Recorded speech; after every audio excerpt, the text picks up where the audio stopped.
Today, those same 12 businesses represent about $3 billion in revenue. One of the things that happened was prior to me starting my business, I've always carried the bag into the home and sold at the kitchen table ever since I was 18 years old and selling pots and pans. So I knew the sales side of things.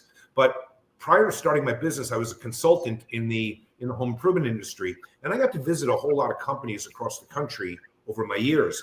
And I got to see two types of companies, and I kept a list of it. And in my journal that I carried with me all the time, on one page, I had, if I ever open up a business, I'm definitely doing these things. And on the other page was, if I ever open up a business, I'm never doing these things. Because I also got to see a lot of problems out there. It also was really helpful in scaling my business. And I think you do this really well, is that I didn't want to be in a bubble in my business all by myself.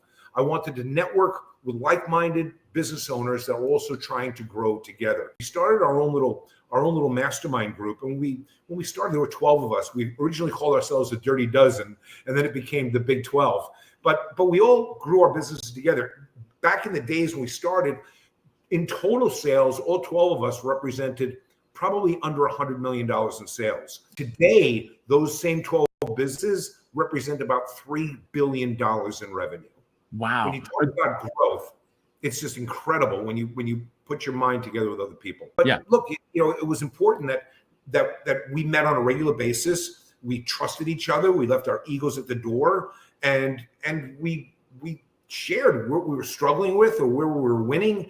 And the thing is, when you have that kind of a relationship, and then when you get your production managers to know each other and your marketing managers to know each other, and then all of a sudden this ripple effect that happens inside of the organization it's powerful.